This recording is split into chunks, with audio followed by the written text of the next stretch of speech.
शं वरुणः शन्नो भवत्वर्यमा शन्न इन्द्रो बृहस्पतिः शन्नो विष्णुरुक्रमः ॐ शान्ति शान्ति शान्तिः।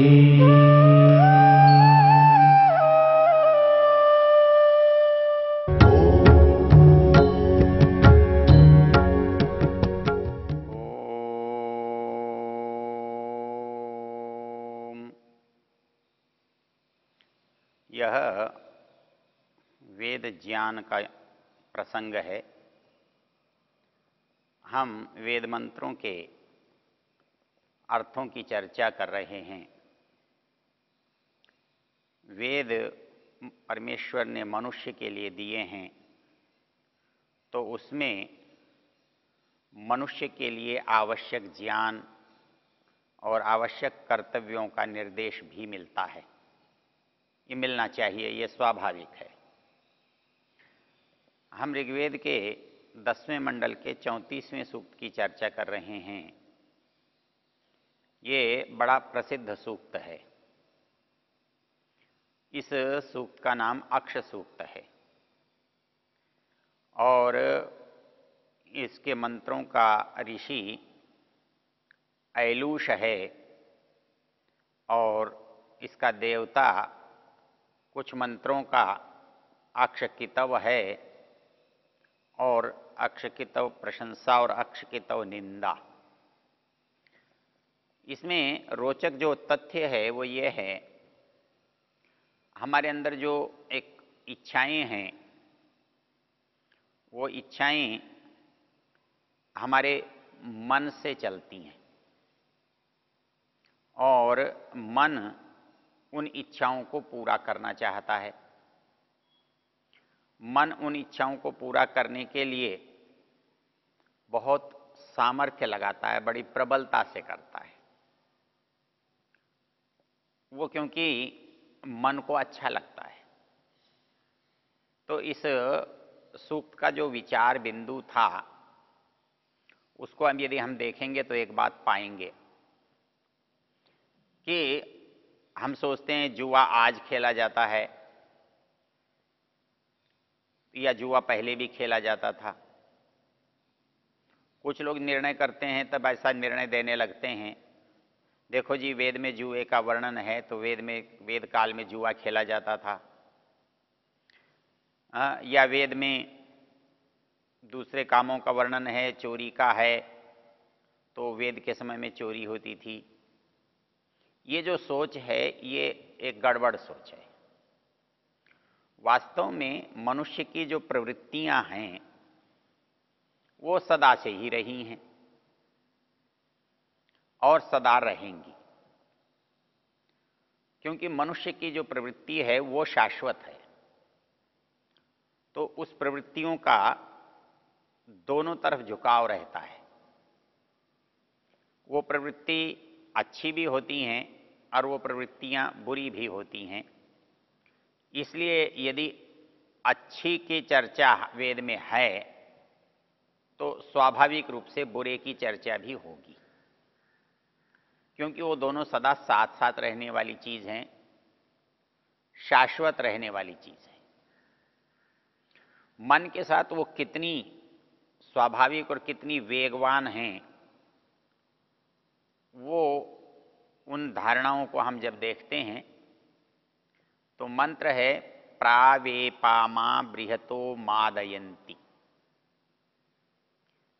प्रवातेजा इरिणे वर्वृतानः सोमस्येव मौजवतस्य भक्षो बिभीदको जागृभिर्मह्यमच्छा। अब इसमें लगे हाथों दो चीजें हमारे सामने आ गई। एक तो ये कहता है कि जो हमारे अंदर भावना है जुआ खेलने की, इसकी प्रबलता कितनी होती है। इस पूरे सूक्त में हम इस बात को अनेक स्थानों पर देखेंगे। वो अपनी ओर किस तरह से आकर्षित करते हैं।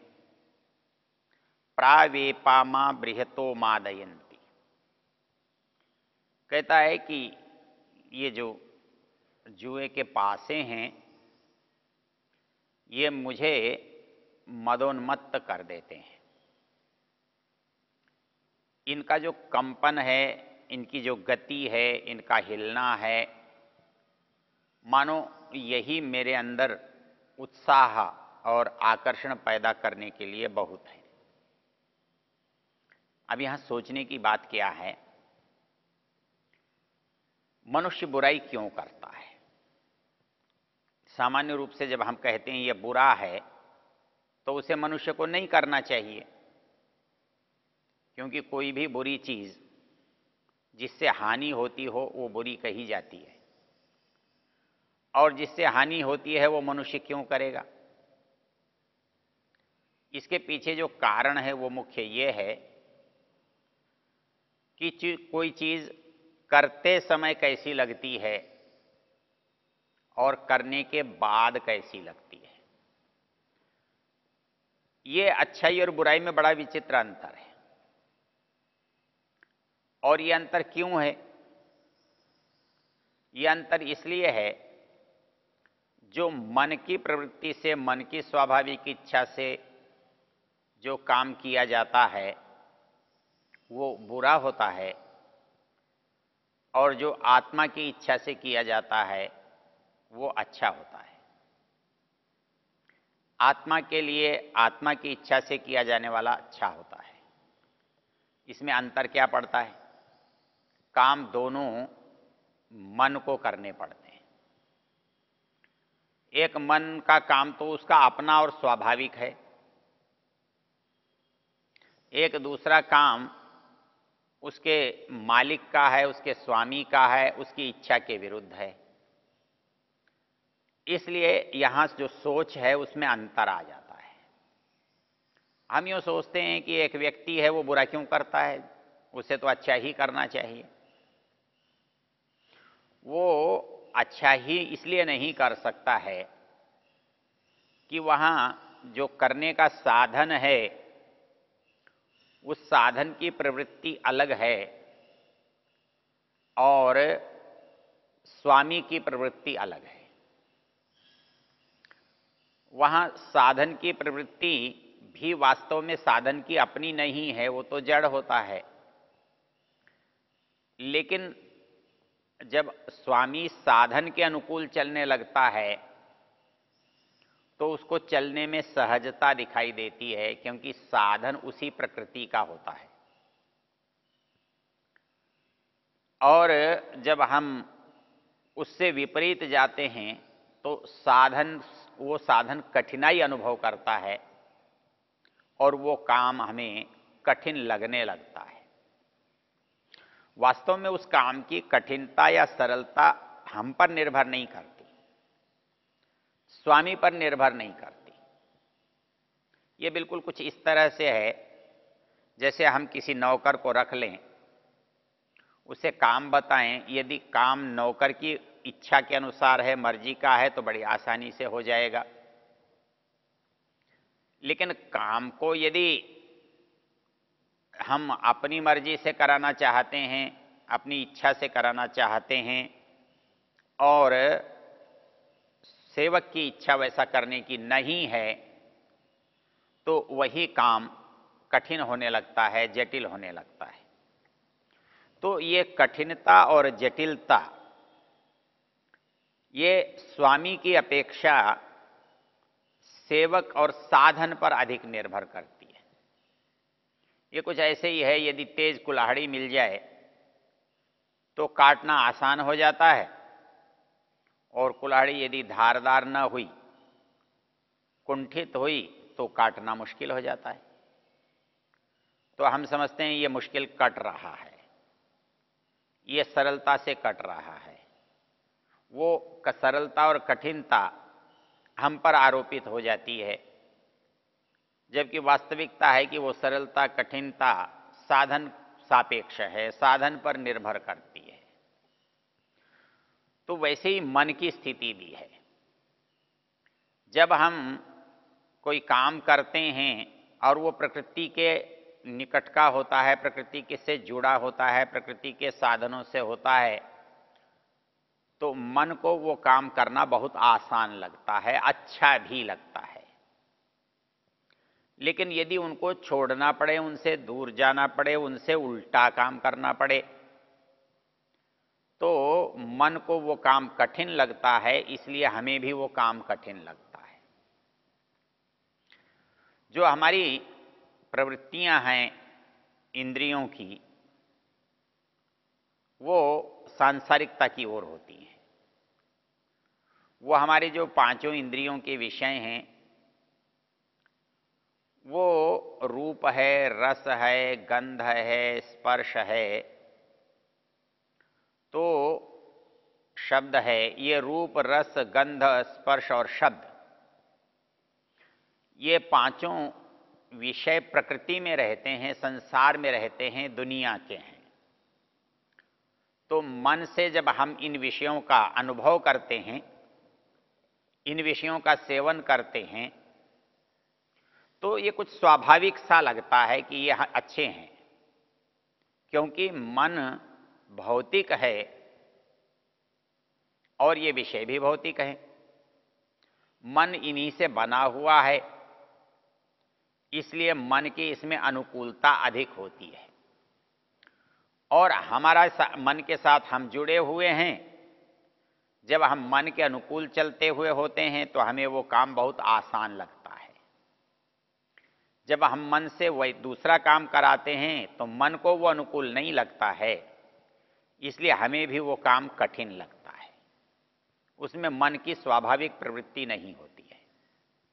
तो इस दृष्टि से यहाँ एक बात विचारणीय है कि मन को जो हमें प्रतीत होता है कि उसको अच्छा लगता है या उसको बुरा लगता है, इस बात की चर्चा हम शिव संकल्प सूक्तों के साथ विस्तार से कर चुके हैं। यहाँ संक्षेप में इतना जानना आवश्यक है कि हम समझते तो हैं कि मन को अच्छा लगता है, वास्तव में तो आत्मा को अच्छा लगता है। लेकिन प्रश्न ये होता है कि विषय तो आत्मा का नहीं है, विषय तो जड़ का है, प्रकृति का है, मन का है। लेकिन वहाँ चैतन्य और जड़ दोनों में अभेद स्थिति है, एक दूसरे से बहुत निकटता है, इसलिए एक की बात दूसरे पर और दूसरे की बात पहले पर आ जाती है। तो इस दृष्टि से मनुष्य की जो प्रवृत्ति हमारी है वो प्राकृतिक विषयों की ओर है और वो स्वाभाविक रूप से है। तो जब उस ओर जाते हैं तो हमारे को जो समझने की बात है वो ये है कि वो हमें अच्छी लगती हैं, इंद्रियों को वो बातें सुख देती हैं। वास्तव में तो जो सुख शब्द है ना, इसका अर्थ भी यही है। इसका अर्थ ये है जो इंद्रियों को अच्छा लगता है, क्योंकि ख जो इंद्रियों का वाचक है, खानी इंद्रियाणी। तो जो इंद्रियों को सुविधाजनक लगता है इसलिए उसे सुख कहते हैं, और जो इंद्रियों को असुविधाजनक लगता है उसे दुख कहते हैं। तो निश्चित रूप से जो प्राकृतिक विषय हैं, प्राकृतिक पदार्थ हैं, प्राकृतिक बातें हैं, वो मनुष्य को इसलिए अच्छी लगती हैं कि वो इंद्रियों की अनुकूलता के लिए हुए होती हैं। तो हम प्राकृतिक पदार्थों में जब सुख मानते हैं तो वास्तव में ऐसा नहीं है कि सुख और दुख में यहाँ पर सुख होना और दुख होना ये आत्मा पर निर्भर करता है। वास्तव में तो ये मन पर निर्भर करता है, भौतिकता पर निर्भर करता है, इसलिए उसमें सुख लगता है। जो हमारा विचारणीय बिंदु है कि मन बुराई की ओर जाता क्यों है। पहली चीज है बुराई क्या। बुराई वो जो आत्मा का तो अहित करे और मन को अच्छी लगे, और मन को जो चीज अच्छी लगती है और आत्मा को बुरी लगती है तो वो आत्मा के काम की नहीं हुई, आत्मा के लिए बेकार हुई, तो वो पहले किसके पास आई? मन के पास आई, शरीर के पास आई। तो इसलिए उसको जो अनुभव पहले आया वो सुख उसे लगा, लेकिन आत्मा तक पहुंचते पहुंचते वो दुख का कारण बन गया। तो इसलिए हमारे पास जो बातें हैं वो दो तरह की हैं। मतलब किसी वस्तु से सुख भी होता है और उसी वस्तु से दुख भी होता है। तो हमारा चयन जो है वो कैसा होना चाहिए? जो वस्तु हमको प्रारंभ में दुखदाई लग रही है वो इसलिए दुखदाई लग रही थी कि वो हमारे मन की इच्छा के विरुद्ध चल रही थी, लेकिन उसमें आत्मा का भला था। इसलिए ऐसी चीज में सुख पहले है और दुख बाद में है, और उसमें दुख पहले है और सुख बाद में है। अर्थात जब हम प्रकृति की ओर बढ़ेंगे तो सुख पहले होगा, और क्योंकि वो भौतिक होगा इसलिए आत्मा के लिए दुखदाई होगा। और इसके बाद उल्टी बात जब करेंगे तो जो मन को है वो दुखदाई लगेगा, इंद्रियों को दुखदाई लगेगा, शरीर को दुखदाई लगेगा, किंतु आत्मा के लिए वो सुखदाई होगा। तो इस दृष्टि से जब आप विचार करोगे तो अंतर का समझ में आ जाएगा कि हमारे साथ जो झगड़ा है अच्छे का, बुरे का, सुख का, दुख का, हानि का, लाभ का, वो दो कारणों से है। यह लाभ किसके द्वारा होता है और किसको मिलता है? जिसके द्वारा होता है जब उसे सुख मिलता है तो कर्ता को, आत्मा को, कराने वाले को दुख होता है। जब साधन को, मन को, करने वाले को दुख होता है तो कराने वाले के लिए वो लाभदायक होता है, सुख देने वाला होता है। इसलिए हमारे यहां जब सुख की परिभाषा की है तो गीता ने सुख के जो भेद किए हैं वो इसी तरह से किए हैं। क्योंकि सुख है तो वो सुख है कैसा, तो अलग अलग कैसे हो सकता है? तो कहते हैं अलग अलग हो सकता है। ये सुख का जो अलग होना है, सुख का अनेक प्रकार होना है, ये हमारे जो विवेक है उसके द्वारा किए गए कार्यों पर निर्भर करता है। जब हम लाभ को सोचकर काम करते हैं तब होने वाला सुख अलग तरह का होता है, और हम बिना सोचे जब काम करते हैं तो मन से होने वाला सुख अलग तरह का होता है। यदि ये बात हमारी समझ में आ जाए तो ये जो सुख और दुख का चक्र है हम इससे मुक्त होकर परिणाम पर चल सकते हैं।